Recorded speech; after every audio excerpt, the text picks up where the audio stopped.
Yo, I'm taking risks, getting my paper right. Karma might get them, they gotta pay the price. I'm feeling low, it could be worse. All of my VV shine. I've been up and down, they gotta feel me now. Cool. So the point of this talk really is to try and point you in the right direction. I'm going to try and cover a lot of different things. You can go and do your own research on some of these things if you want to get more information. I am going to explain everything in as much detail as I possibly can. But what I have noticed that most people struggle with when it comes to sales is not necessarily the line of questioning. It's not necessarily the pitch. It's mainly the objection handling side of things. And this is how I was able to get myself into the position where I became Charlie's top closer, because I was very, very good at objection handling. So what I'm going to try and do in this little masterclass is teach you as best as I possibly can to become elite at objection handling. Now, the first thing that you need to understand about objections is that when somebody tells you that they have concerns or they give you an objection, it's not that they're saying no. They're just saying not now. Right? And the reason behind that is because you haven't given them sufficient confidence to actually get to where they need to be. The key thing that you need to pay attention to with all of this is making sure that you're not allowing objections to break your frame, okay? Now, if you're not familiar what your frame is, there's two different ways that this could be referred to when it comes to sales. Frame could be the frame that you set for the call. It could be the agenda that you set for the call. It could be the authority that you have on your high ticket sales calls. But the way that I understand frame best is you have your frame, right? And the prospect has their frame. So we'll put P here for prospect and we'll have C here for closer. And the prospect is going to tell you, I don't want to do this because I don't think that this is going to work. I don't want to do this because I've had bad past experiences. I don't want to do this because this is a lot of money, whatever it is, right? And you need to have the complete opposite frame. So you would have the frame of, I want you to do this because I know for a fact this is going to work because this has worked already for 100 people, right? That's the counter opposite to their frame. You could say, I know that you've had bad past experiences, but we are different because of X, Y, and Z. Or even though it is a lot of money, like in quotations, it's a lot of money, the return on investment that you're going to get on this is going to be insane.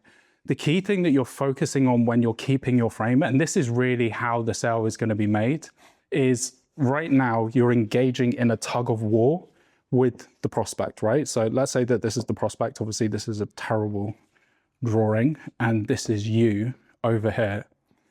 If you allow the prospect to do so, they will pull you outside of your frame, and this is when you are going to give up, right? You're just going to be like, I can't be bothered on this call anymore. Like, I'm not going to get this deal across the line. The call is over. But in the opposite direction, if you are able to pull the prospect out of their frame because of your beliefs, your certainty that this is going to be the right decision for them to make, they will get started with you, okay? So ultimately, where am I going with all of this? Where I'm going with this is that the thing that you shouldn't fear on your calls is objections, because objections are the key to the close. And what I mean by this is any time that the prospect gives you one of those objections, whether it's a bad past experience, whether it's to do with the money, whether it's to do with the value side of things, they are letting you know this is the thing that is stopping me from buying.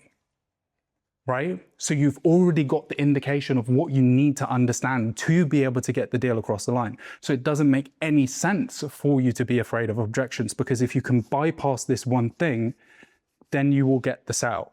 The thing that you need to be afraid of on your sales calls is the unknown objection. That is the thing that has cost every single one of you deals in the past. It's you not understanding where the prospect is lacking clarity. It's you not understanding why they are lacking or they have concerns, right? So you constantly need to be hunting down the root objection. Now, the difficult thing with this is the prospect is going to hit you with smokescreen objections. Most typical smokescreen objection that you're going to face, and that all of you will have faced on your high ticket sales calls, is the time to think about it objection. If you take one thing away from this conversation, but you will take many things away from this conversation, but if you just take one thing away from it, it's that this is not real. This doesn't exist. Anytime that somebody tells you, I need to think about it, it's because they have another objection. Later on, I'm going to explain to you what the core objections are. But anytime this comes up, you need to start digging and trying to understand, well, why? That's the core question you have to ask when somebody says, I need to think about it, right? Another very common smokescreen objection is a partner objection. I need to go and speak with my spouse. I need to go and speak with so-and-so. I need to speak with my accountant, right? A lot of the time, the reason why this is happening is because the prospect is externalizing responsibility. They are not being responsible for making the decision. They want to put it on somebody else, okay? So, Jack, great. But where does this lead us? There are only 6 core objections you will ever face on your high ticket sales calls, okay?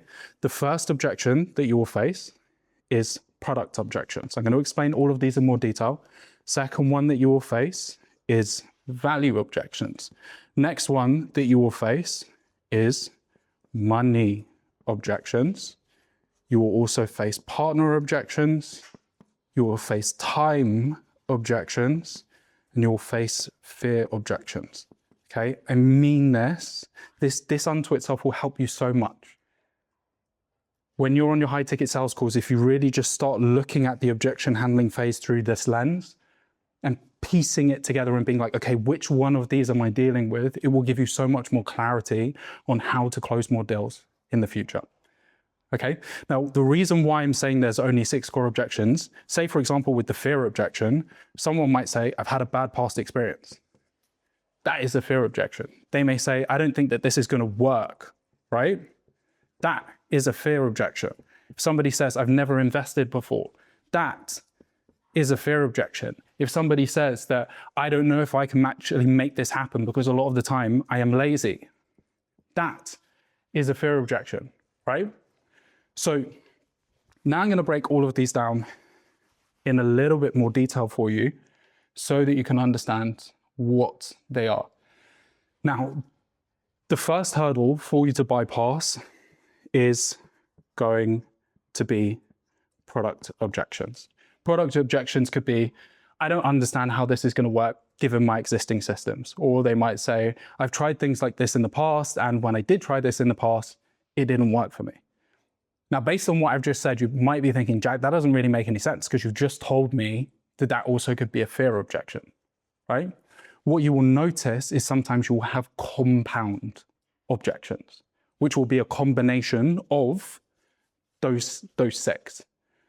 Now, the good thing about this is if you are able to move the needle on one of those, then subsequently you will be able to move the needle on the other one as well. Long story short, if you gave your prospect a little bit more clarity on how your product works and how it is different from that bad past experience, you're also going to reduce the amount of concern that they have around the fear objection. Is all of this making sense so far? Yeah? Okay, perfect. So to explain in the simplest way that I possibly can exactly what a product objection is. Let's say, for example, right now you guys are enjoying the sun, you're loving life over here in Marbella. Later on, you go down, you play golf, you go horse riding, you go bike riding, whatever it might be. You get thirsty.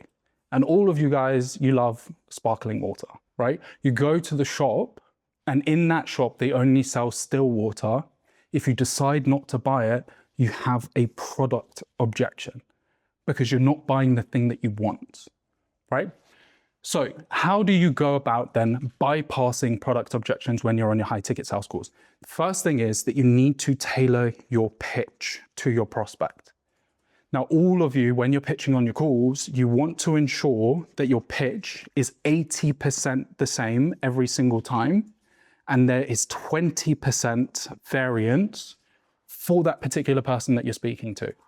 If they've talked about the fact that they're very time poor, when you're going through your system, your process, you're leaning into, we have these automations, we have done for you, we will take care of X, Y, and Z for you. Whereas for somebody else, you may not cover that at all.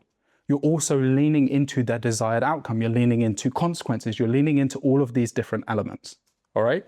The other reason why it's really important that you standardize your pitch is because I am sure right now, all of you are loving being able to spend time in Marbella, right?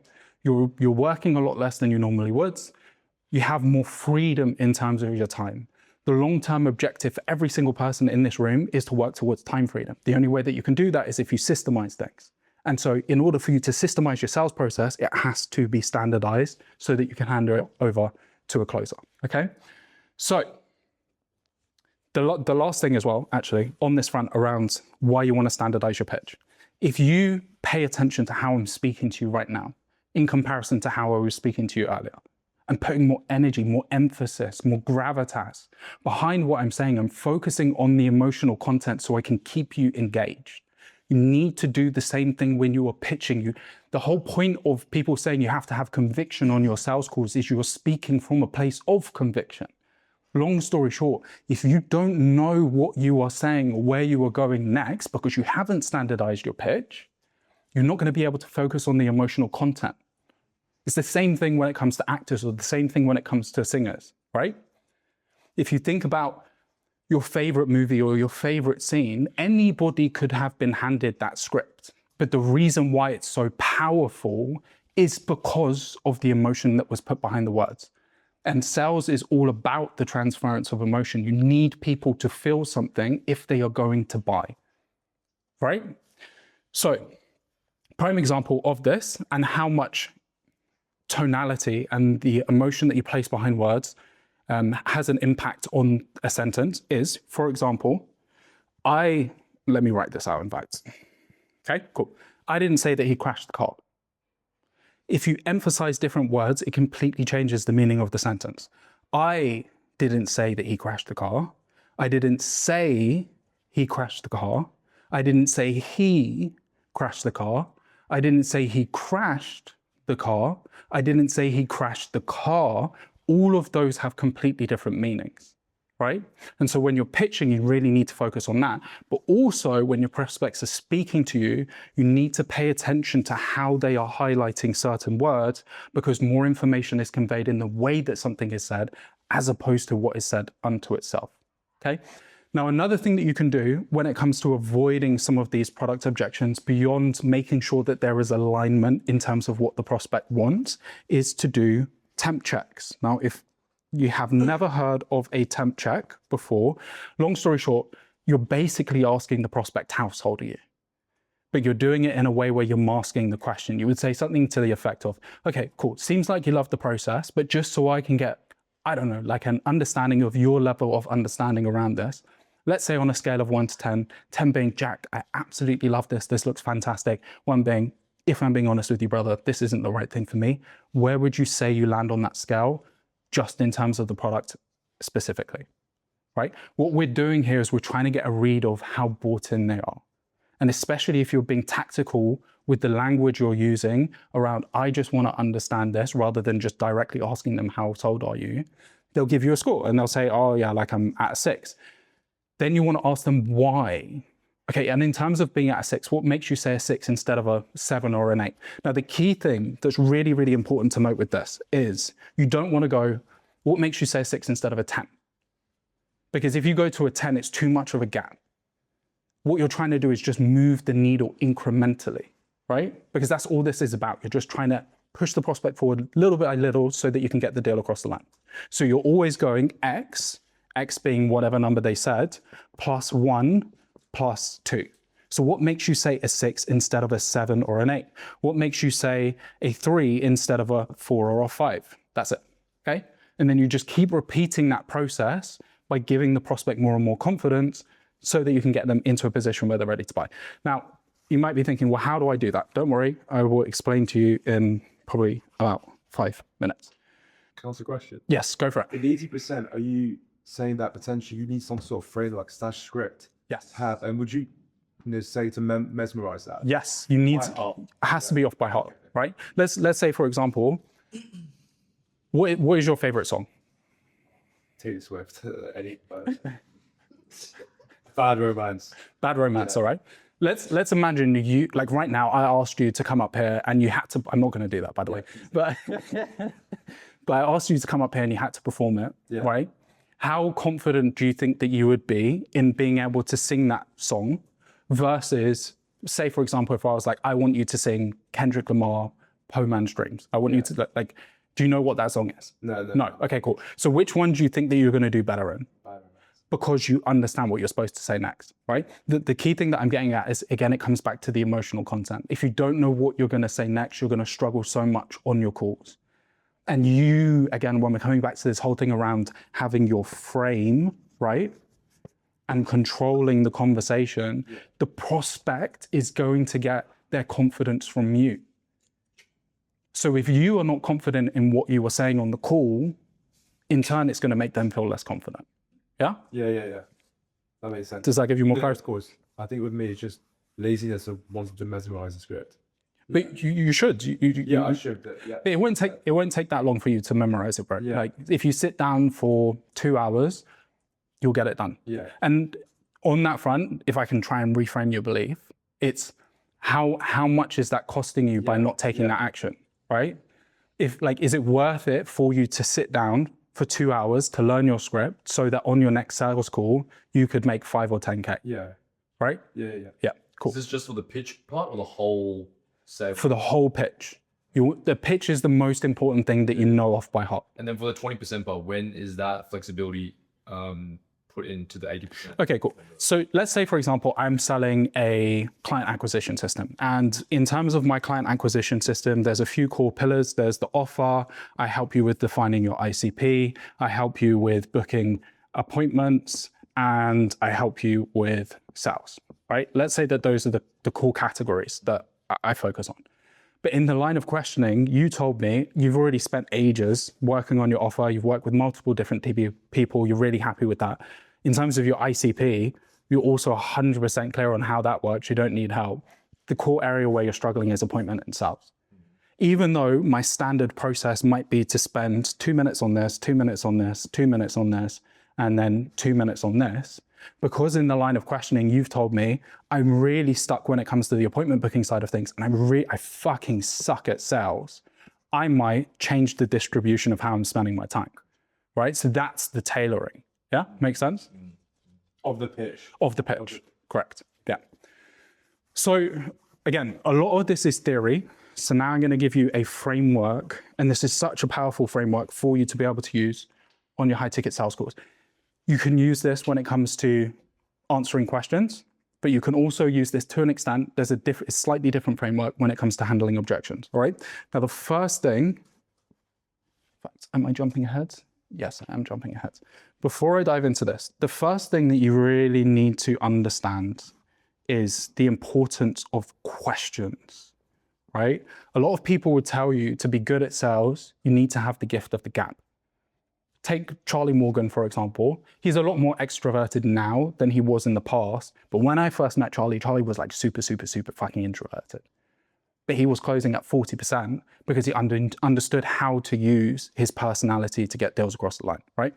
So anyway, what I'm getting at is the reason why questions are so important is because you need to understand what you are dealing with in order to be able to actually tackle it, right? So the very first question that you always need to ask yourself is why, or do I understand this?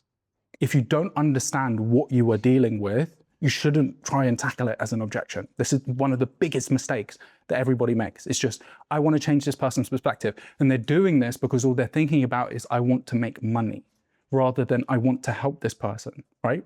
So you have to take the time to check in with yourself to ensure that you know what you're dealing with so that you can then get into this next stage. And this leads us into the first thing. I think it's going to be so hard for you to see this, but the first thing is clarify. This is terrible. I'm going to do it shorthand. The first thing is clarifying questions. And this is you just asking the prospect more and more questions until you get, as the name suggests, clarity on what it is that you are dealing with, okay? Now, after you have got clarity and you're ready to tackle the objection, then you want to do a statement to diffuse. Now, the reason why you want to do a statement to diffuse is if somebody tells you no, a lot of the time, the first thing that they're thinking you're going to do is give them pushback and be like, no, you're wrong, like you shouldn't be thinking this, yada, yada, yada, which increases sales resistance, which increases the likelihood that you will trigger their ego, right? But instead, if you do a statement to diffuse and you're like, yeah, that makes sense, or Yeah, that's absolutely fine. Not a problem with me. You lower their guard, which makes them more receptive to hearing your response. Now, in certain situations, you're also going to want to demonstrate empathy. Say, for example, if someone's had a bad past experience, they've spent 10K, 20K on working with people in the past and it hasn't worked out, like, talk to them like a person. Bro, that sucks. Genuinely, that really sucks. I'm sorry to hear that because of X, Y, and Z reason.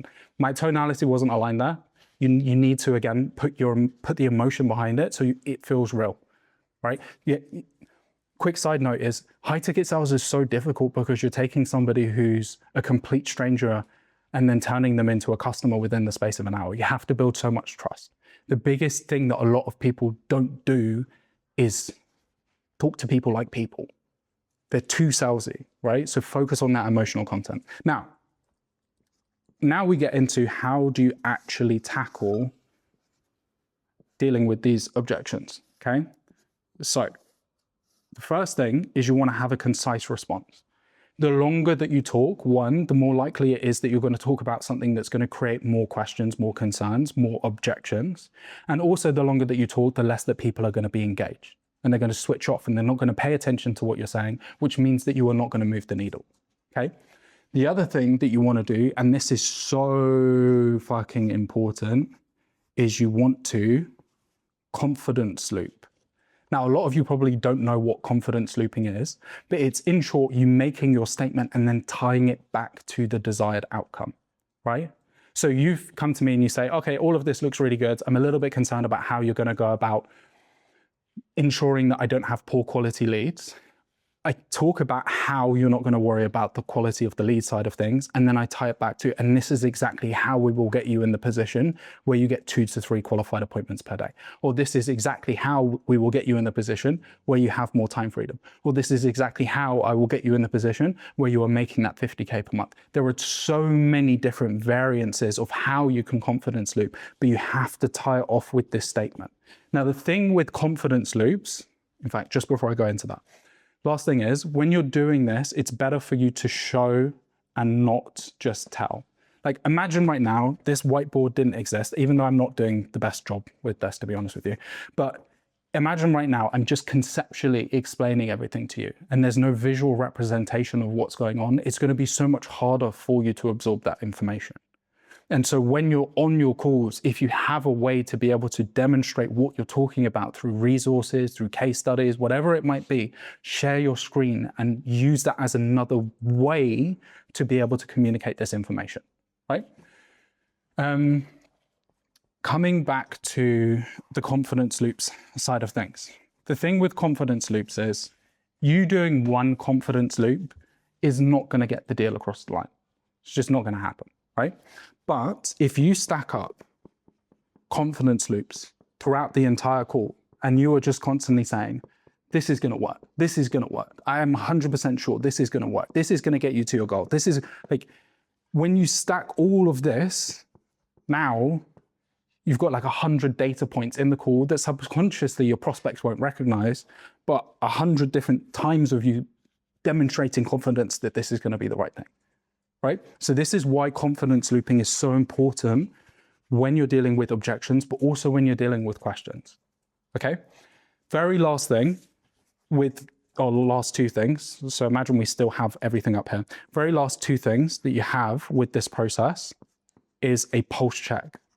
This is also critical, right? So let's say I've just taken this whole time to say to you, like, I know that, you're not going to have to worry about the lead quality side of things, whatever it might be. I don't know if you believe that. You need to check.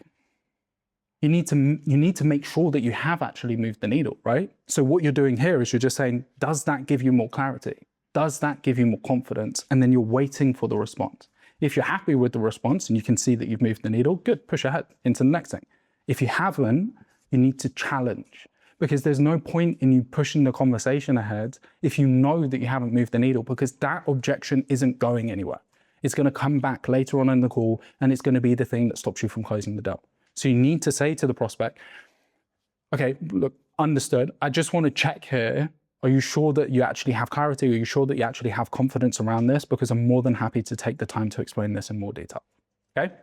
Questions around this side of things. All good? Okay, cool. Before we push ahead, I want to return back to this concept of questions, because the better that you are at questioning people, the more deals that you'll be able to close, right? If you think about Inception, it's like the whole concept around what Inception is based on. I could come to any one of you and try and convince you and tell you, you should give me your money, blah, blah, blah, whatever it is. But if I can sow the seed in your mind that I am going to get an insane return on investment on this, you are far more likely to adopt that idea and that belief, and you won't feel forced into buying. And this is one of the key things that I really teach heavily, is the difference between pushing people towards the close and the difference between pulling people towards the close. If you do this, you will be a hard closer. People do not like being sold to. They won't want to buy from you because they will think, hey, like the only reason why this person's selling me so hard is because they have their own self-interest. But if you do this, where you're using questioning, you will be a collaborative closer, right? And this is what you want to do. This is what the most elite people in the market are.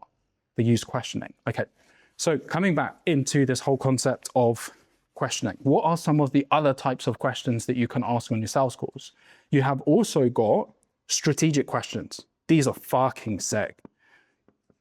Okay, strategic questions are so powerful because what you're doing is you are setting yourself up for the reframe. It's not just one question that you're asking, and I'll explain this in more detail, but it is a series of questions that you are asking to be able to get to that final question that is going to enable you to reframe the prospect. Can you give us some examples?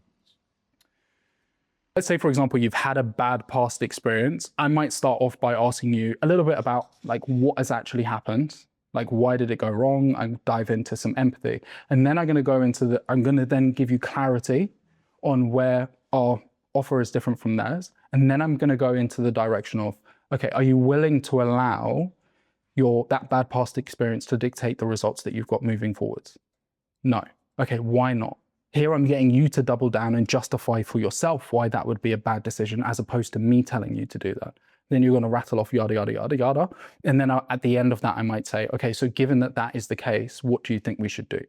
This is a very simple example of strategic questioning, but I'm setting up that third question, which is where I'm going for the reframe, and I'm trying to change your perspective by asking you this series of questions, which means that I know that this one is going to land.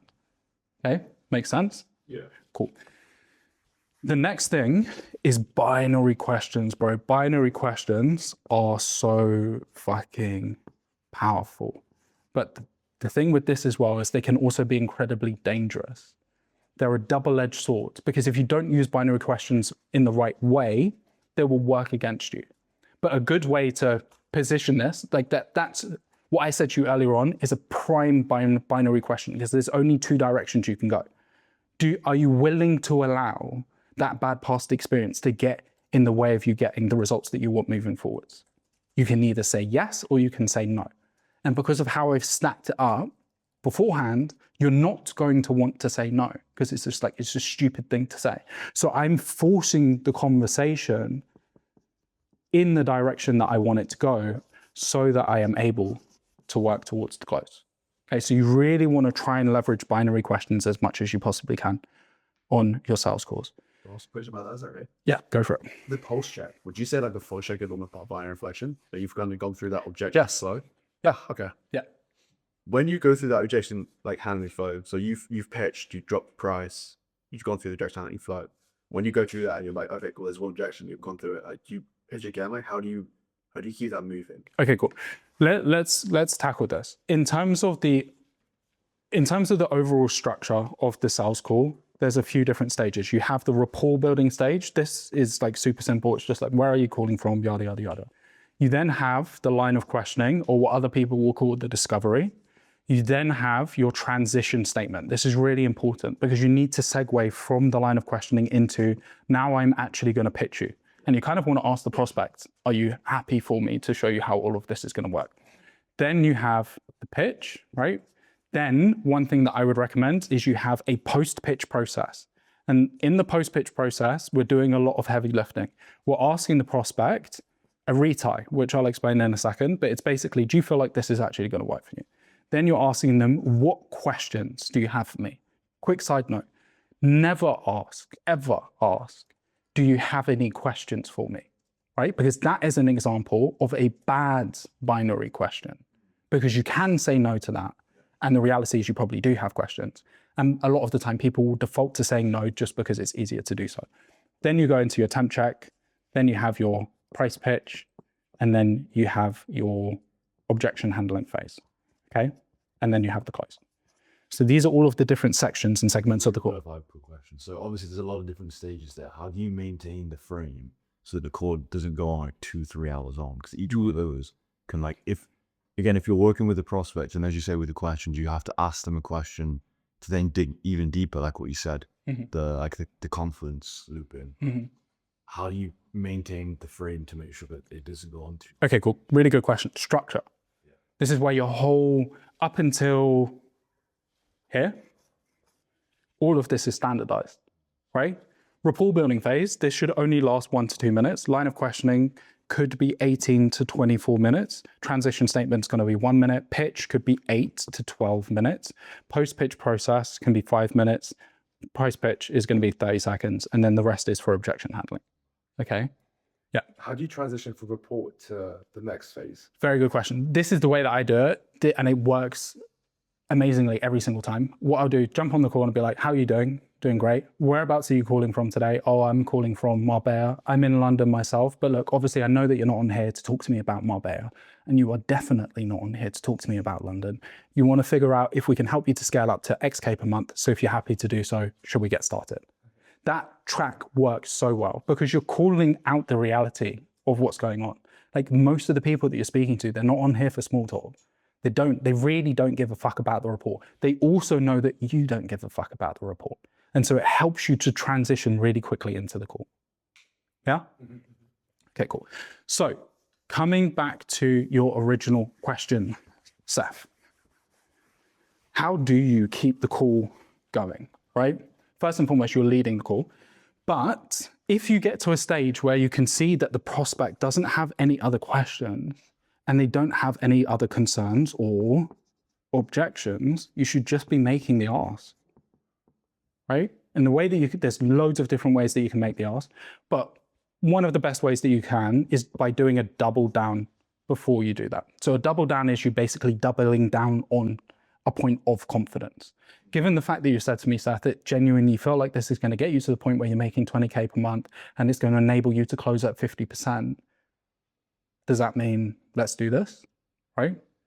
If you don't have this and you don't have this, the only next logical step is this. So the commitment question first. Yeah. And then, okay. Oh, that makes sense. Beyond this, you can also, when it comes to the ask, you want to make it really tentative so you don't increase sales resistance, okay? You can say, does that mean that we can welcome you to the family? Does that mean that we can scale you to XK? You just want to keep it very, very relaxed. Now, what happens if you can tell that there are questions and there are still objections on the table, right? Maybe through the objection handling phase, you've got 4 different objections, right? You've handled number 1, you've handled number 2. There was one that came up, but you didn't quite get past it, and then you handled number 4. What you need to do is loop the conversation back to this one up here, right? It's like, I know earlier on you were also saying that you had some concerns around the lead quality side of things. I just want to make sure you have full clarity on that. So just help me to understand, Seth, where are those hesitations coming from? So I'm just bringing the conversation back to that previous point. If the prospect is not being open and honest with you on the sales call, then you need to get them to do so. What you can do is you can just say, look, do you mind if we step outside of the sales call for a second and just have an honest conversation, business owner to business owner? To me, it seems like maybe you've got some hesitations at the moment. Where is that coming from, bro? Right? Yeah. Does that give you clarity? Yeah, it does. It does. Yeah? It does, thank you. Yeah. Okay, cool. That's product objections. Okay. When you guys want me to stop, just let me know. So value objections, okay? Value objections will come up when the prospect doesn't, as the name suggests, see the value in your product or service. Now, this can come down to usually 2 core reasons. It can be because they don't think it's worth the money, right? It's not worth me investing my money in this for what I'm going to get out of it, or it can come down to the time. Again, let's return back to the water bottle analogy, right? Let's say, for example, you do know of a shop that is selling sparkling water.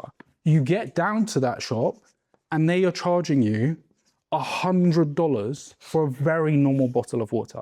You're going to be like, what the fuck are you talking about? That's insane. I'm not buying it. That is a value objection, specifically a money value objection. But let's also say you knew of a shop that is all the way over in Madrid, right? There's only one shop for whatever reason. There's only one shop in the whole of Spain that sells sparkling water. But for you to get there, it's going to take you 6 hours to drive to get this bottle of water. You're gonna be like, fuck that, bro. I'm not doing that. That is also a value objection, but through the lens of time, okay? So what do you do to avoid getting value objections? One of the key things that you need to do during the line of questioning is ensure that you get clarity on the prospect's desired outcome, right? Like, why are we even having this conversation? What is all of this about? Because the key thing that all of you have to understand is your prospects don't give a fuck about what you do. They don't care. All they care about is this. They care about their goal. Your product is just a vehicle to be able to get them to the version of life that they want to live. And so if you don't understand what this is, you cannot sell them because they're not going to buy paid ads or whatever it might be just for the sake of it, okay?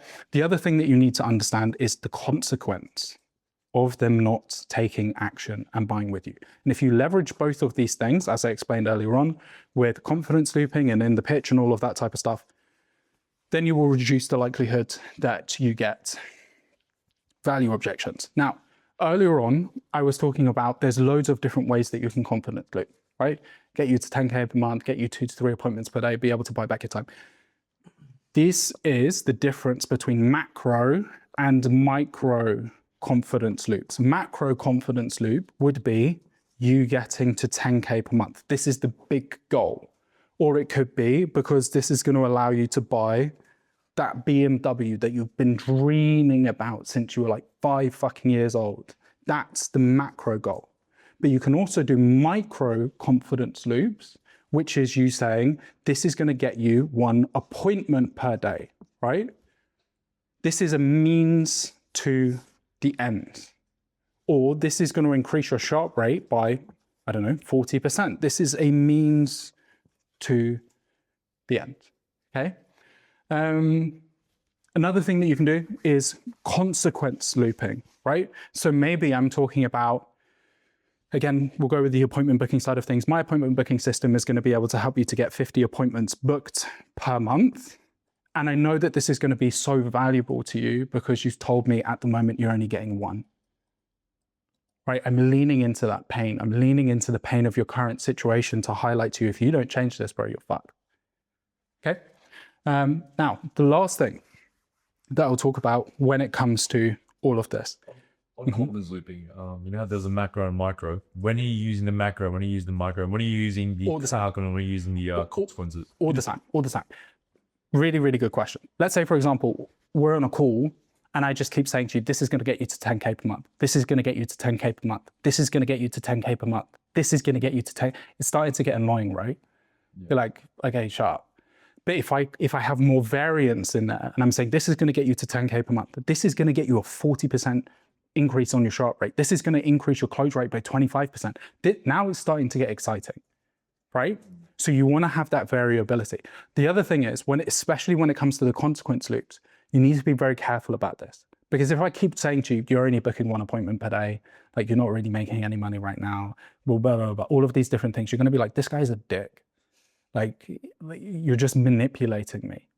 So you need to be very careful with that aspect.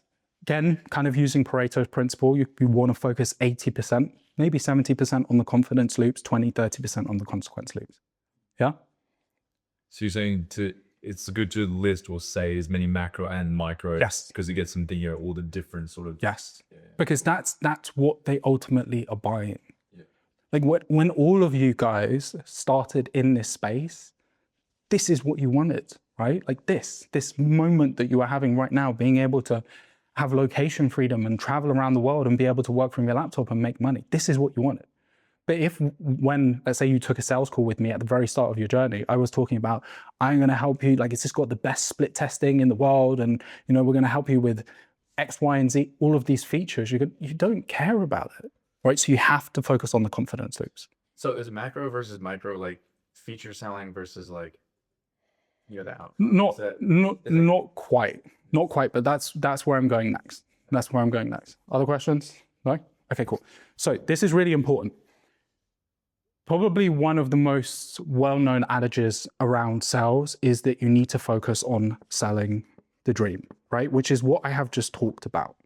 And this is really important because you need to engage your prospects emotionally, again, because emotion drives action, right? But the thing is, you also need to give your prospects clarity, okay? To erase this, the two things that you're focusing on is trying to give your prospects confidence that it's going to work and clarity on how. Okay. And if there's not this logical piece, then people will distrust, and as a result, they will lose confidence. It's like me saying to you right now, look, if you buy my course, I guarantee, without question, I know for a fact that you'll become a billionaire.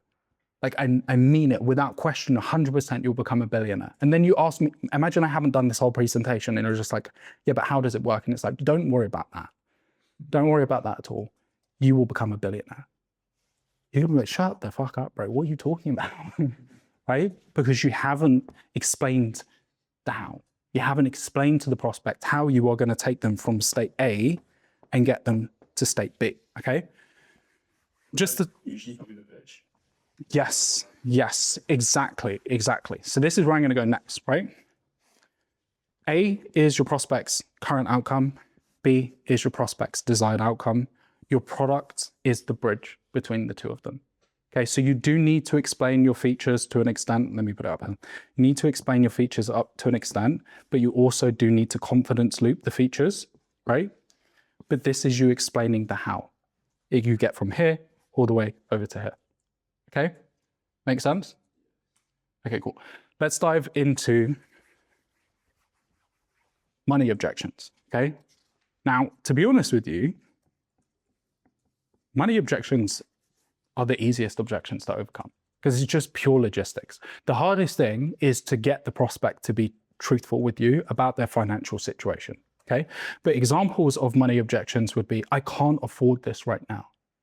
Or it could be, this is more expensive than I thought it was going to be. Now, this one is a little bit difficult, and I'll come back to it, more expensive. Or it could be, this is a bit more money than I have available right now. Something along those lines, right? All of those are money objections. Now, the most important thing you have to understand with money objections is not to conflate money objections with value objections, because they're two completely different things. A money objection can be exclusively considered as the prospect not having the necessary capital to be able to get started, right? Prime example, again, water bottle analogy. You guys have been out at the beach all day. You are so fucking thirsty. Like you literally haven't drunk anything all day, but you have no money. Like you go down to the shop, they're selling sparkling water for $1, but you have no cash. Doesn't matter, even though you want the product, you see the value in the product because you're no longer going to be thirsty, because you don't have the money, the transaction cannot take place, right? So when somebody tells you this is too expensive, the key thing you have to ask them is, when you say that it's too expensive, do you mean that's more than you can afford? Or that it's just a little bit more than you thought it was going to be? Okay? Because if it's more than they can afford, then you're dealing with a money objection. If they say it's more than I thought, it's a value objection. Okay? So how do you bypass money objections? It's very simple. You have to do a financial audit. You need to understand everything. Now, the key thing with this is be very tentative with how you approach this. Like if I did a financial audit right now with any one of you, you're going to be like, oh, I don't want everybody to know exactly to the penny how much money I have, right? It's the same thing when you're on a call. You want to approach this cautiously. That's open wallet, right? Yes, open wallet check, yeah. Right. So with this, you're asking them, how much savings do you have? Now, even that is very aggressive. If I sit down and I'm like, just tell me how much savings you have, right? What I would do is I'm softening up the question and I'm saying, when it comes to the savings side of things, I don't need to say side of things, but I'm masking the savings by doing that. When it comes to the savings side of things, what does that look like in terms of liquidity? Or how much is liquid? The liquidity word is really useful because not a lot of people use that in their daily language, but they all know what it means. So this will help you to get an understanding of how much they have in savings. You also need to understand how much is coming in on a monthly basis. You probably will know this from your line of questioning, right? You want to understand how much money do they have in crypto? How much money do you have in stocks? Do you have access to credit cards?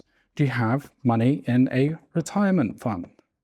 All of these different things, okay? Another thing is, okay, let's say you go through this whole process, you find out that they've got the 10K that you need. You're good, you can push ahead. Money objection has been checked off. You don't need to worry about that anymore, okay? But let's say they do have the money, but you can tell they're a little bit hesitant. It might be because they have really high expenses, right? Someone could be making 10K a month, but being stupid and spending 9 or maybe even 11, right? So you need to do the expenses audit as well to figure out exactly how much cash do you actually have on hand, okay? Okay, cool. Once you've done that, then you can push ahead. The money objection is checked off. Now, the key thing that you want to understand as well is even if somebody has 10K, let's say they've literally got 10K to their name and your product costs 10K, how many people in this room think if you literally only had $10,000 to your name and you wanted to buy something, you'd be happy to spend every single fucking penny that you own? No one, right? Because it's too risky. So this then introduces the whole concept of payment plans. Now, the key thing with payment plans is you don't want to rush through these. You don't, let's say you have 6 payment plans that are available from your PIF all the way down to a 6-pay. If you just immediately go from the PIF down to the 6-pay, you're going to create a value objection. Because it's like, why would you do that? Like if your product is actually this good and it's genuinely going to get me to the point where I'm making 20, 30, 50K, like why are you going to just give it away for so cheap? So you have to put up a little bit of a fight, which is where you are spending time handling the fear objection, right? Which is where that whole concept of not wanting to spend the 10K is coming from, because you're in a state of fear of it being too risky. So you take your time with that, you spend your time with the fear objection, and then you maybe drop down to 2x. If you've done a good job, some people might be like, you know what, that's enough of a safety net for me, I'll push ahead. If they don't, you go back, you start handling the fear objection again, or whatever objection you need to overcome, and then you drop. In fact, before you do that, you make the ask again on the 2x to see if that will go through. And if it doesn't, then you go to a 3x. And you just keep doing this again and again and again and again until you get to your final payment plan. Now, with your final payment plan, it's really important that you attach urgency to this. Now, this is where you start flirting with the line of being a little bit unethical on the sales call, right? Complete honesty, because you're telling a lie. None of you should lie on your calls. But this is one time where I would give you a little bit of breathing room to tell a white lie if you have absolute confidence you're going to change something's life. And what you're saying to them is, and one thing that you can do, and I'll explain this in a minute, is you're saying to them, this payment plan is only available on this call. If you make the decision to move ahead on the call, I will do it for you for 6x. But if you get off this call and then you come back to me, you can't push ahead. The way that you can reconcile the conflict with your ethics is to keep your word. And it's a risky game. If someone comes back to you later and they don't want to, and they do want to get started on the 6x, you have to tell them that, okay? Now, the way that you can bypass that, because obviously I know you guys don't want to lose out on money just for the sake of well, not even protecting your ethics, because you shouldn't sell your integrity, right? That your integrity is never for sale. But the way that you can bypass this is if they say no, like they're really in a deep state of fear, you then go to a deposit. And if they put down the deposit, then they can preserve the 6x. Okay. Now, the key thing with a deposit is that it must be in the interests of the prospect. Okay. It's not you're making a commitment to yourself today, or we've got so many people who want to join this product. Like, if you don't put down a deposit, we don't need you. It's okay. How about we do this? You put down a deposit, and what I'm going to do is give you access to some resources that will help you to make a decision on whether this is actually going to be the right thing for you. And also, just by the way, this deposit is 100% refundable. Now, this becomes a very logical decision for someone who is taking you seriously, right? Because if it is genuinely just a, look, I need to look at my finances, I need to look at my expenses before I pull the trigger on this.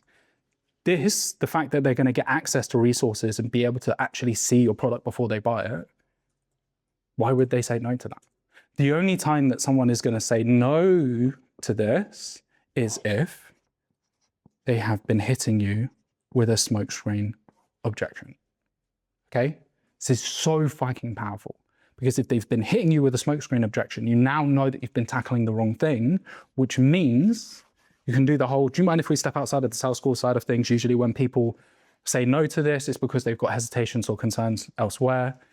What's actually coming up for you? And then if you get the real objection and you tackle that real objection, you can close on the call. Okay? Questions? Yeah, the money stuff and the payment plans and deposits. How do you do all that or bring all that up without sounding so desperate? I'm trying to work with you. Like this is the final point that I will make at this speech, but you have to be client focused. I'm doing these things because I want to help you. I'm not doing these things because I want to get the deal across the line. I mean it. Like, I actually fucking know if you buy this, it is going to change your life. Would you say that? Sometimes I will say that, yeah. I'll be like, bro, I get it. I know that I'm a salesperson. I know that you don't trust me. I know that you've been burned in the past, but I mean this. Like, I really fucking mean this from the bottom of my heart. Especially pay attention to the tonality, the energy, right?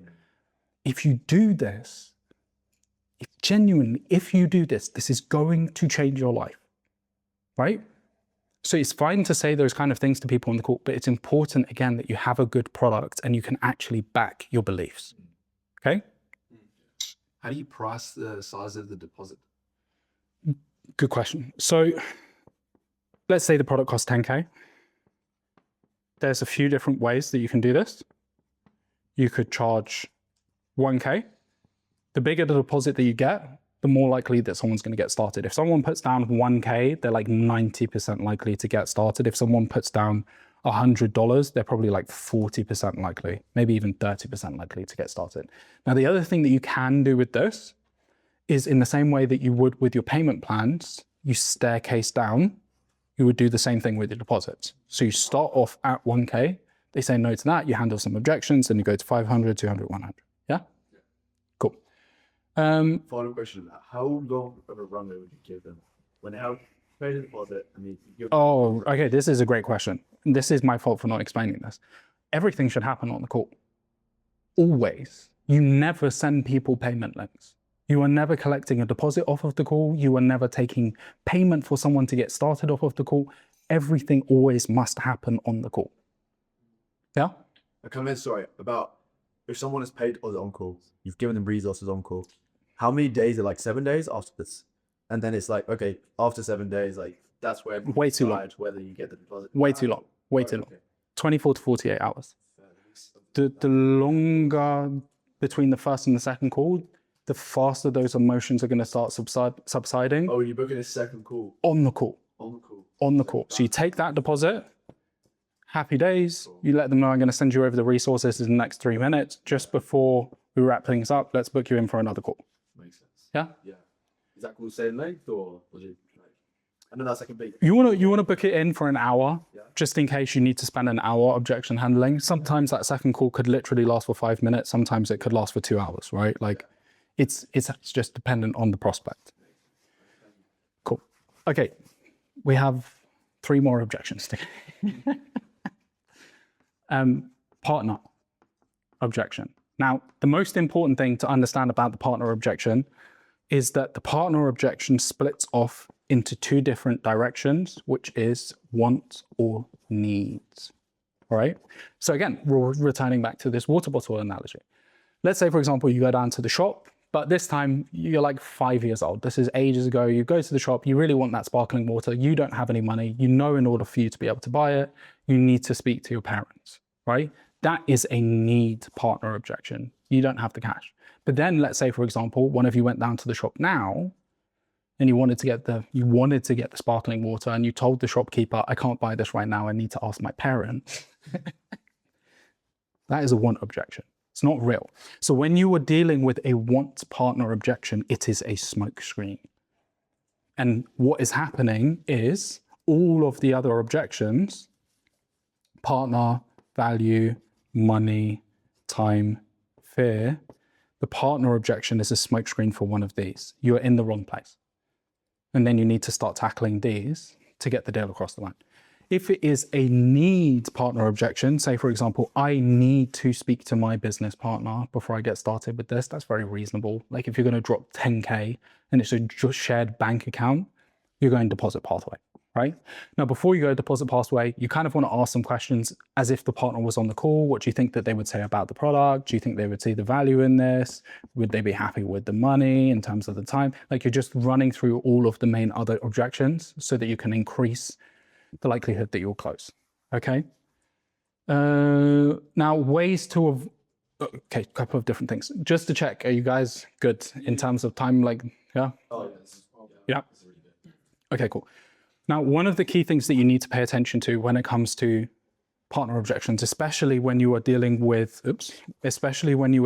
multiple decision makers on a call. Like let's say, for example, you've got 2 or you've got 3 decision makers on a call, is you need to engage everyone, right? Let's say, for example, Aaron, Madassa, and I went out for dinner tonight, and I spent the entire time only talking to Madassa. For 3 hours, I only talked to Madassa, and Madassa only talks to me, and Aaron is just sitting there. He's gonna be like, fuck these guys, bro. Like, fuck you. Like, why are you being such a dickhead, right? It's the same thing when you're on your sales calls. Even if it's just an employee, if you are directing all of the conversation at one person, by the time you get to the objection handling phase, that person is not going to like you because it's like, bro, why didn't you give me any attention? So you need to balance the conversation the whole way through. When you're in the line of questioning, you're asking specific questions to different people, right? Okay, beyond this, if you want to bypass a want partner objection, long story short, you just need to get the prospect to be accountable for their behavior. Let's say, for example, they say, oh, I want to go and speak with my spouse about this. You ask them, okay, and what does your spouse do in the business? Oh, no, she doesn't work in the business, like she's a nurse. Okay, just help me to understand. Do you think, say, for example, your missus was at the hospital and she was in the middle of stitching someone up and she gave you a call and she said, you know, I'm not sure right now, Jack, like which stitch I should do. Should I do stitch A or do stitch B? Like, how would you respond to that? You're like, well, I don't fucking know because I'm not a nurse. Okay, so what do you think that she's going to say? Right, so I'm starting to reframe their perspective on you need to take responsibility for this. Okay. Okay, cool. That's pretty much everything covered for the partner objection. Okay. Yeah. What kind of analogies do you use for that example? Like, do you just create their own? Okay, this is a really good question. I was going to cover this later, but I'll cover it now. Analogies. These are one of the most powerful weapons that you will have on your sales calls. Okay.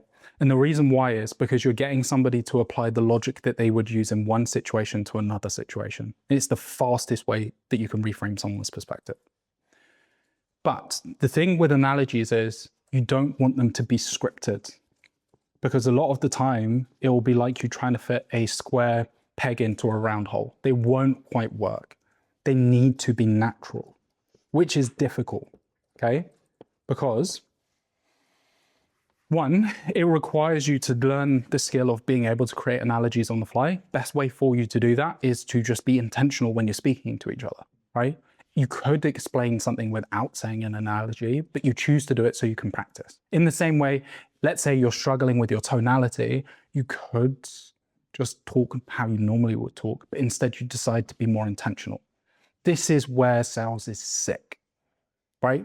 Because all we do all day is talk to each other. You can constantly be refining your ability to communicate. You don't have to just do it on your sales calls. When you're in your daily life, you set the intention and you can work on it, okay? But the other thing when it comes to analogies, so first thing is you need to just develop that as a skill. Second thing is you need to develop the ability to engage in lateral thinking, okay? So what is lateral thinking? Lateral thinking, let's say that this is like how your thought process is. Most people, they think linearly, right? Which means they think like this. They think in a straight line, or maybe they think like this, right? Like, but long story short, they're thinking in a straight line. When you learn to think laterally, you get to a certain junction, whatever it might be, say for example, an objection. And instead of just taking the most obvious path in front of you, you're able to see multiple paths in front of you, kind of like Doctor Strange, right? It's like, okay, I could go this pathway, I could go this pathway, I could go this pathway. And when you get really fucking good at this, you'll then be able to see obstacles that might be in the way of how you would go about tackling like a particular reframe or whatever it is. And it's like, oh shit, this is the one that I want to pick, right? So that will also help you when it comes to analogies to explain why. Let's say, for example, you have had a bad past experience, right? And there's different things that I could use to structure my analogy around to change your perspective. I could go around a car, I could go around travel, I could go around a relationship, I could base it around dinner. Let's go with that, right? So now when we're engaging in this process of lateral thinking, and this takes a long time for you to develop this skill, you're just seeing like, how does this play out, right? So the context of the situation is, I don't want to spend 10K on this because the last time I spent 10K on something, I lost all of that money, right? So I could say, have you ever had a bad steak? Yes, I've had a bad steak. Has that stopped you from getting steak moving forwards? It's a really simple version of like the analogy. Yeah, no, it hasn't. Okay, so why are you allowing that decision-making process that you would use in that situation not to apply here? It's like, well, because steak max is gonna cost me $100, bro. You're talking about a 10K decision, right? So this doesn't make sense. We could go in the direction of like car or travel. I'm not gonna take them to their conclusion, but it's like, yeah, it also doesn't make sense. So you're just looking for the pathway where it's like, I have the least obstacles. I know that this is aligned with the situation that I'm dealing with. So those are like the four or like no, it's infinite. It could be anything. Like it's just whatever you can think of in the moment. Okay, but this is where it's important that you practice it, because it's like, well, how the fuck do I think of that in 3 seconds? It's a skill. You have to develop the skill. Yeah. Yeah. Okay, cool. Next objection is a time objection. Okay. Same thing with the partner objection. This splits off into 2 different pathways. You have bandwidth time objection, and then you have a time frame time objection. So coming back to the whole water bottle analogy side of things, I was saying to you earlier on, like you had to drive all the way to Madrid to get the sparkling water. That's a bandwidth time objection. It's just like, I don't have fucking time for that. Again, as I said, it's also a value objection. It's a compound objection, but I don't have time, right? Say, for example, when it comes to content, someone might say to you, look, I don't want to have to record all of the content myself because it's going to take me so much time, right? But then you're leaning into, we're doing this for you, we're doing this for you, we're doing this for you, right? Time frame is, I am going on holiday. Let's say, for example, any one of you had a sales call just before you came out to Marbella, and they were like, shall we get started? And it's like, no, because I'm fucking going on holiday. That's a time frame objection, okay? So how do you bypass these 2 objections that come up? When it comes to bandwidth, you are doing a time audit. I want to understand everything that you do on a daily basis.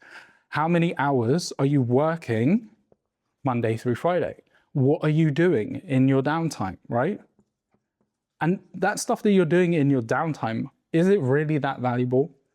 Because if you tell me that you're working 10 hours a day, fine, but then you spend 6 hours a day doom scrolling, it's like, do you think maybe it might be better for you to invest 2 of those hours on a daily basis so that you can get to the point where you're making 20K per month? It's like, yeah, I guess so. Okay. If you're not able to find the time Monday through Friday, then you're going Saturday to Sunday. What does that look like? Right? Tell me what's happening. How many hours are you working? How much downtime do you have? All of that type of shit. And then if you are still not able to find the time, you're just asking them, are you willing to sacrifice? Are you willing to suffer for like 1 month so you can get to the point where you're making 20K? Like the way that you would phrase this is, are you happy? Like, in fact, not like that. Help me to understand, Aaron. Do you think that it's reasonable, okay, being very intentional with choosing that word, do you think it's reasonable for you to just suffer for the next 4 weeks? I know it's not going to be fun, but is it reasonable for you to invest just an extra 5 hours per week so you can get to the stage where in 6 months you're making 20K per month? Is that reasonable or not? Right. And again, binary question. I'm pushing you in the direction that I want you to go. Okay. We push him now. What if he says no? If he says, then I'm going to ask him, I'll be like, help me to understand, why is that the case? Okay. Right? This is also a really good question, right? Because when I'm on the sales calls, even though, yes, I'm using binary questions, strategic questions, all of this different type of stuff to push you in a particular direction, the only thing that I care about is understanding the truth. This is all I want, right? And sometimes the truth is not going to align with what I want. And sometimes the truth is not going to align with what the prospect wants, but I don't care. Like, I just want to know this. And so if I understand the truth and it's like, this actually isn't the right decision for you to buy this, I stop selling immediately. But if I also ask all of these questions and it's like, you're being lazy, coming back to this whole point, it's like, you're being fucking lazy. Do you think that really is going to help you? Then I'm challenging you, right? So that I can help you to see this. I follow that so much. Yeah? Okay, cool. So that's bandwidth. When it comes to time frame, you're just trying to get an understanding of, well, long story short, it's like a time frame audit. How long are you going on holiday for? When will you get back? Are you willing to work whilst you're there? Again, we can do the exact same thing. Let's say, for example, you had that sales call, you really do like the product, but you're just like, I kind of want to enjoy my life while I'm over in Marbella. I'm positioning the same question to you as it's, are you willing to invest just 1 hour a day, literally 60 minutes of your time to get to the point where you're making an extra $250,000 per year? Do you think that that is reasonable? I get it, you're on holiday. I know you want to have Mai Tais. I know you want to go clubbing, but are you willing to invest just 60 minutes of your time on a daily basis so we can get you to whatever it is? Or is that not reasonable? Again, it's really hard to say no to that, okay?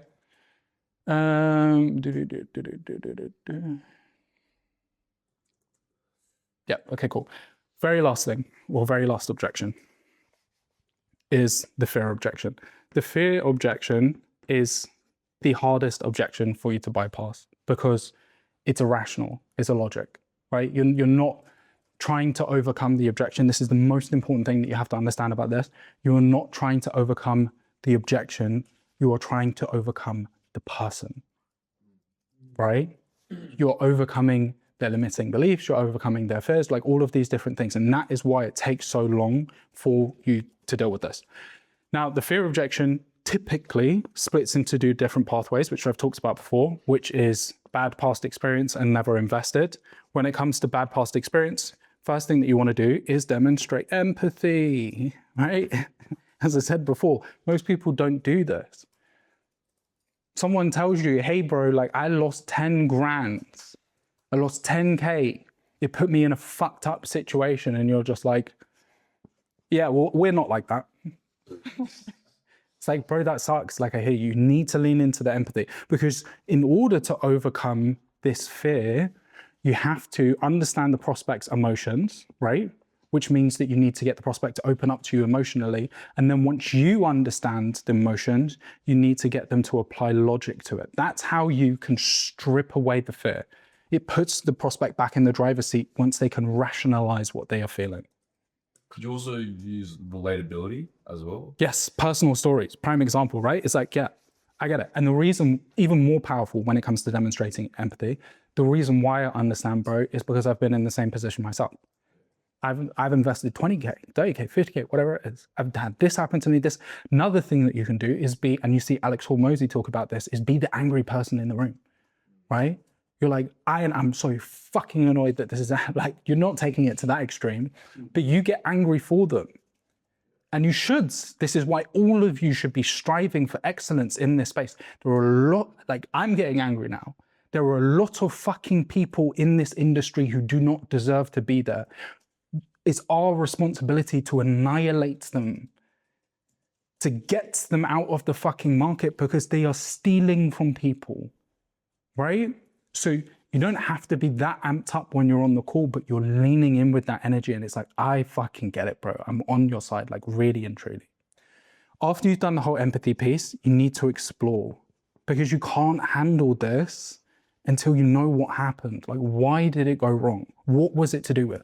They're going to give you some surface level answer, oh, they just weren't booking appointments. That doesn't help. But what does that mean? Right? Coming back to the whole internal question side of things. Okay, I understand that they didn't book your appointments, but that you still didn't answer my question. Why? Well, they didn't book me appointments because of X, because of Y, because of Z. Now you have something tangible to juxtapose against your offer. Long story short, so that you can create a gap between the bad past experience and your offer, okay? So that whole thing happens, right? And then you just ask them, where else do you see similarities between what you did in the past and what we do? And you just keep asking that question again and again and again and again. And you have to say what, or sorry, where else do you see similarities between bad past experience and us? And you just keep doing this until they say, no, I don't see it anywhere else, okay? Again, refresh your memory. This is where you're using that framework. So they tell you, oh, the lead quality was bad. That's where you're using that framework that I talked about earlier on, right? You're doing your pulse check, everything, competency, whatever it is, okay? Then once you've done all of the similarities, so you've now created, let's say, for example. Wait, Jack, real quick. With the explore section, sorry, would you remind me like what that looked like again? So when you invested into this agency in the past, just help me to understand, why didn't that work for you? Oh, because, they just didn't book me any appointments. Okay, makes perfect sense. But just so I have some more clarity on this, Henry, when you're saying that they didn't book your appointments, like why? So this is another thing that you can do, right? Especially when a prospect is being vague, instead of just asking them that question, whatever that question is, you then tag on options to the back end of the question. Would you say that it's because of the lead quality? Was the lead volume just really low? Like, was it something to do with your ICP? Like a lot of people are a bad fit. So now I'm providing options again, so I can push the conversation in the direction I want to go, okay? And it's not in this direction, it's in this direction. It's you are only able to pick these three options. You can also say, or was it something else? But you're just giving guidance on where you want the conversation to go, okay? So after you've handled the similarities side of things, then you want to go to the differences. So let's say at first that So let's say at first when you tackle this bad past experience, this is the perceived gap that the prospect had between you and the previous offer, right? Then you handled the similarities, and now the perceived gap is something like this, right? But when you get to the differences, and this is why it's so important that you do it in this sequence, is that the prospect is already aware of this shit. They already know that this is where you differentiate from the competition or that bad past experience, right? So when you then dive into the differences, that gap gets really fucking wide. Because it's like, well, you're not the same in this way, this way, this way, this way, this. You're getting them to, long story short, do a double down on all of the positives that you have so that they can create that gap themselves. And then you go to the whole reframe thing that we did earlier. Are you willing to allow that bad past experience to get in the way of you being able to get the results that you want moving forwards? No. Why not? Because of X, Y, and Z reason. Okay, with all of that taken into consideration, then does that mean let's do this? Okay. When it comes to never invested, a lot of the time people are afraid because it's just like, I don't think that it's going to work. Prime example, it could be, I don't think it's going to work because I don't think that I have the ability to be successful. What you're doing is you're just anchoring this. I don't know if this actually looks like an anchor, but you're just anchoring this to other times when they have been successful. That could be sports, that could be school, that could be music, that could be whatever it is. And then you're just tying it into, tell me a little bit more, like, have you ever been successful in other areas of your life? Yes, this is strategic questioning, right? Have you ever been successful in other areas of your life? Yes. What were you successful in? I was successful in X, Y, and Z. Okay, so you understand that you do actually have the ability to be able to be successful. It's not that you doubt that you can be successful at all. So what about our process makes you feel like you wouldn't get the level of success that you want? Then we're just doing the same thing again, okay? Okay, cool. Now you understand all of the different objections. There's one last thing. You want to try to solve objections in this specific order, okay? The key words, and this is really important, the key word in all of this is try. You want to try to solve objections in this particular order. Because when you're on the calls, you will have experienced it in the past. You're going to get a fear objection come up first or a partner objection come up first, whatever it is. Like, you can't always completely control everything, but this is the structure you want to follow. Why? Coming back to the whole water bottle analogy side of things. Again, if you go down to the shop and they don't have the product that you want, none of this fucking matters. It doesn't matter if you see the value in having the water. If it's not the product that you want, you won't buy. If you have the money, you won't buy. If you have the time, you won't buy. If you don't have a partner, you won't buy. If you don't have any fears around it, you won't buy. So you have to check this off. Okay, so now let's say, for example, you go down, it's this, I could walk through all of this, right? But I don't want to take too much time. Long story short, again, if you don't see the value, like the water costs $100, you have the $100, you don't need to ask anyone about it. The shop is literally 30 seconds away and you don't have any fears around whether you're going to get poisoned. If it costs $100, it doesn't matter if all of these are checked off. You won't buy, right? It's the same with all of this, okay? I'm not going to explain all of them, but long story short, just trust me, bro. I'm going to hit you with the trust me, bro. If you don't check these things off in order, the deal's not going to go through, okay? Do I have anything else? Okay. Mm-hmm. How do you make the money make sense for the value they're able to get? Can you elaborate? So if they were to pay like 10K, how can you make the value make sense that this is worth 10K? Because it's the return on investment, right? So the return on investment could be related to the amount of money that they are going to make as a result of it, or it could be them saving time. It's completely dependent on the prospect's particular situation.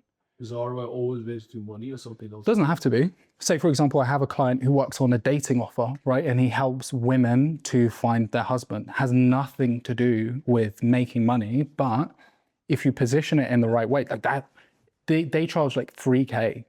In my head, I'm like, that's an insane return on investment. If you actually find your life partner and all you had to do was spend $3,000 to do it, like, that's fucking crazy. So, but it's all about how you position it. Okay, cool. Very last thing that I want to talk to you about is, again, being client focused. When I first started off with Charlie, I didn't know any of this. I didn't know anything. I'm sure that every single one of you right now, even before me doing this talk, knew way more about sales than I did at that stage. But the reason why I was able to make Charlie 100K in my first month as a closer is because I fucking care. I really care. When I get onto these calls and I talk to you like this, and I'm talking from a place of passion because I genuinely want to change your life, it is so hard to say no. Because I mean everything that I say. You can tell I'm getting emotional about it, right? And so there's all of this theory, there's all of these frameworks, there's all of these scripts. But the best thing that you can do on your calls, and I really mean it, is just care about the prospect. Like, actually care about them. All of you are in such a sick position, right? You could be working a standard 9 to 5. And a lot of the time when people talk about working a 9 to 5, it's like, oh, that's dead because like of the money side of things or whatever. but all of you get to wake up every single day beyond the location, freedom, the money, the time, with purpose. That is, in short, what I consider to be the meaning of life, to live a life of meaning, right? And you have all struggled, I'm sure, to get to this stage, but you've probably developed enough expertise now to prevent other people from having to struggle. So when you're on your calls, you are talking to the younger version of yourself. You're dealing with that version of you who was going through those difficulties. And if you can speak to them, like really speak to them from that place, even if they're fearful, even if they don't have the capital, even if everything is screaming at them to say, don't do this, because they can see that you genuinely want to help, they will buy. Okay? That last thing that I'm going to say is, if you do want to get, I'll have to pitch you, is if you do want to get better at sales, this is genuinely scratching the surface. I have like 15 hours worth of content on this. As I have been saying, I know for a fact, if you want to increase your close rate, you will close more fucking deals. You will close more fucking deals. So if you want to have a chat, let me know. But before we wrap this up, final questions. I have a question. So you are huge on the passion that you have to help people. Have you ever had sales calls of people that are just obnoxious and you don't like? Yeah. And do you still have? Yeah. How do you? No. Yeah. I am the gatekeeper, right? Like I am the gatekeeper. I don't need anything from anybody. I have the ability to change your life. So if you get onto the call and you're being disrespectful to me, bro, what are you doing? Like maybe I lose out on 10K, but you lose out on $1 million, 2, 10 by being a prick. But in terms of passion though, because like I've had calls with people that disrespect me, that being obnoxious, and I don't want to work with them. Yeah. So that reduces my passion. Yeah, I'm not even going to tell you. For you as well, yes. You just disqualified. Yeah. No, I'm not going to tell you. I don't. If that's how you're going to treat me on the first time that we're ever meeting, you're going to be an terrible client. I don't. Also, do I want to help you? How many of you guys know people in this space who are dicks? They've let that money change them. Do I want to create another person like that who's going to go out into the market and start scamming people, and who's going to think that they're better than everyone else? No, you don't deserve it. Humble yourself. Yeah. What if you're a closer? Like, for example, when you were selling for Charlie, would you also disqualify them? Charlie doesn't want people like that in his product. No business owner wants people like that in their product. Well, if it's not like to the like a massive extent of being really obnoxious, but they just have. Yeah. What's the line where you decide like this person is clearly not? Okay, so then you have. Let's say, for example, you just insulted me on the call. I'm going to make it awkward, but I'm still going to be very civil, right? So you've insulted me, and I'm going to sit there in silence for like a few seconds to let you know, bro, that's not going to run, right? Like imagine you're in that situation. It's just deadly, deadly silent. I'm staring at you, and it's like, okay, understood. That makes you feel really uncomfortable. It's like, you can't do that stuff with me. Or does that make more sense? And a lot of the time that will help to reset the conversation. They'll calm down and they'll be like, okay, cool, fine. Sometimes you need to call it out, but in my opinion, if you have to call it out, you might as well just end the call. Yeah? Other questions? I'll ask a question. So for me, my main objection is I need to think about it. That's what I've been struggling with. And a lot of it comes from after I pitch. So I pitch 10K is my deal size as well. And they say, I need to think about it. And then I do say, okay, well, why are you thinking about that? What's there to think about? So, and then they say, I just need to think about it. They just say it again. And so how do I keep progressing that where it's like, I didn't make it awkward, but I also the same question, you know what I mean? And then also my other question is, how can I prevent that from happening at the start so that objection doesn't actually happen? Okay, that is like another hour. The second part of the conversation question is like another hour long chat. Yeah, but it's there's a lot of different things. But how do you handle it? But just from the pitch, when they say the same thing again. Okay, first thing is you want to have a post-pitch process. The reason why you want to have a post-pitch process prior to you price pitching is because you handle a lot of the objections and concerns that will come up after the price, prior to the price, so that you don't have to deal with that. If you are in that situation, you just have to keep rephrasing the question. In a different way. Yes, in a different way. Okay, this is actually something I didn't talk about, and this is so important, is active listening. There's a difference between paying attention to what someone says and then paying attention to everything, right? Like, why did you use that specific word?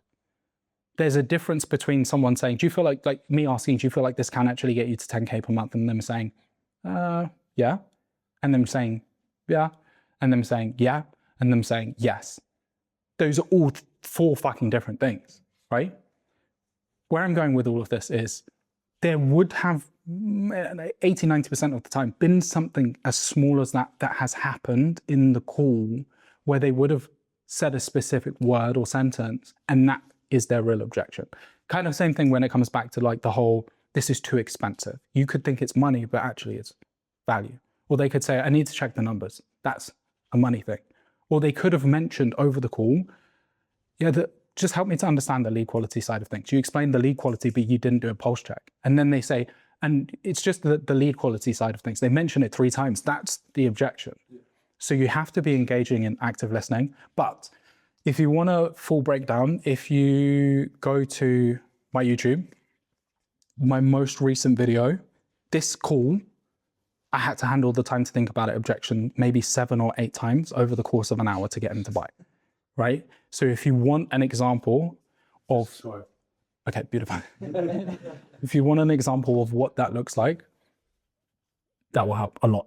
And you saying like, if the prospect said, I thought like, I don't have, money's an issue, for example, right? But it's actually a value issue. That's a smokescreen. Yes, but I want to substantiate that, right? I don't want, because your prospects are going to lie to you all the time. Yeah. So I want evidence of the fact that that is actually the truth. So I'm probably still going to do a financial audit. And then if I see it, you have got cash, then I'm like, okay, yeah, it is a value issue. Okay. Yeah? Yeah. Got it. I had a question about the pitch phase and also the transition phase. It really got me when you said 8 to 12 minutes because my pitch phase is very, very short. What about a minute? I have the entire offer built out of the end. Like I've been running this same offer for 2 years, so I know inside out, phases, everything. Like, is that actually where I go in and just take someone exactly through the process? Okay. Showed me exactly what they're going to do. Okay, cool. This is a really good question. There's different ways to skin a cat, right? Like there's tons of different ways that you can pitch. Some people will pitch like that, where it is a 1-minute pitch. Some people will do a 3-minute pitch. Some people like me will do a 10-minute pitch. Some people will do like a 30-minute pitch, right? It's completely dependent on your skill level, to be honest with you, right?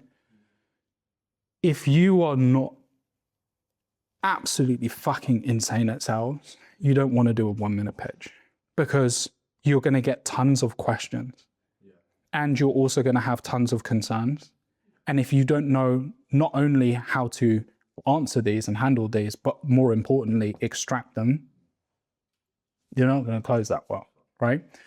Now, the reason why I go more so for like the 8-minute pitch is because, again, it comes back to this whole concept of, I can promise you the world, but I have to explain why it's real. Like, it's actually real. And so it's great for you to say, yeah, this is going to work, yada, yada, yada, but I want to spend time explaining that. I want to spend time explaining the how, right? So when I'm going through this and giving you that depth of understanding to connect every piece to be like, this is why this is going to happen, this is why this is going to happen, this, so that by the time we get to the end of the pitch, you're like, and this is when you know you've done a good pitch. One is either you give yourself goosebumps when you're pitching, it's like, fucking hell, that was good. Or when you're doing your pitch or you've ended your pitch, your prospect is just like, wow, like what the fuck? Or they will say to you, this looks insane, but I'm scared that I don't have enough money to buy it. That's when you know that you've pitched really well. Yeah? Okay, I thought that. So it's like the sell futures, back up with futures. Yeah. To explain this in more depth, the way that you want to do this is, the way that I do this is I have my transition statement, then I have a brief intro. I don't have enough time to explain all of this to you, but I have my transition statement, a brief intro, then I'm doing pillar 1, pillar 2, pillar 3. and then kind of like a really short conclusion statement. Between pillar one and pillar two, and pillar two and pillar three, I am asking questions. Do you feel like this can actually help you with X, Y, and Z? Why do you feel like it can? What questions do you have for me about pillar one? And the reason why I'm doing this, similar to what I was saying about the post-pitch process, is instead of me leaving all of these objections, concerns, whatever they are, to gain root and to get to worse and worse and worse until I finish my pitch, I'm able to handle them here and now so that by the time you get out of the pitch, you have just pure confidence. Yeah? And that is the pitch. You ask the questions in the pitch. Yes. Right. But it's very structured. Yeah. It's not just you. You can't ask questions whenever you fucking want. It's very structured. This is the time that you can ask your question, and then it's my time to pitch again. That's confidence. That Yeah. you see how this is going. Yes, exactly. Yeah. Henry? Oh yeah. And so like you would pillar what would that be as an example? It depends on your offer. It really depends on your offer. Even in terms of like your general structure, pillar one is foundations. You need to have X, Y, and Z in place. Pillar two is, this is where things are like really going to start to pick up. And pillar three is, now you're scaling, right? But So you're walking through the process of yes, your offer. exactly. Okay. But you don't want to cover everything, because again, coming back to this whole thing of the offer and the ICP and appointment booking and sales, maybe you don't give a fuck about these two, right? Yeah. So I'm just covering that in one sentence or two sentences, right? Also, let's say, for example, because normally I will cover support last, right? Yeah. But if you've been showing signs that you're very fearful, you need to have a lot of support, I might do that first, right? To, again, try and get rid of that concern so that when we get to pillar two, you're now paying more attention to what I'm saying, because it's like, actually, I'm going to be safe. Yeah? Yeah. So since, for example, if you're a prospect, obviously one of the pillars you're very essential to them, like you're spending a lot of time on it, right? But do you acknowledge the fact that they don't necessarily need that? Like, it's like, okay, yeah, so but clearly, obviously, you've gone through the process, you're good here. Or is it like you can? You can. You can. I think that would like affect your frame at all, because you're like. I would say more so. It's a case of we have a comprehensive training on how you can do your offer. Henry, I understand you've already spent a lot of time on this, but once we get you to the point where you're making 100K per month, you may want to change your offer. So you have this here so that you can utilize it later down the line. So I'm completely changing the value proposition, right? Yeah. Instead of highlighting the value to its now, first and foremost, I'm confidence looping on the fact that I'm actually going to get you to your goal. And then I'm tying it back to this thing is going to be useful to you later down the line, all right? I have a final question about the transition step. Yep. Is that the type of thing like, oh, all right, cool, sounds like, discovery phase, we get you to where you want to go, we get you out where you want to go. Is this something you want to hear about how we make this work? Is that kind of what you're saying? Basically, but I'm confidence looping. Basically what I'm doing is I'm saying that this is going to be a perfect fit for you. I'm explaining why, because of X, Y, and Z. Yeah. And then I'm going into consequence. I can only imagine how painful it is for you to have to deal with X, Y, and Z. But with all of that said, I know that this is going to work. Would you like me? I'm not going to say this is going to work at that stage, but would you like me to show how all of this works? You have to get that permission to transition into the pitch, because if you just start pitching, a lot of people are going to be caught off guard.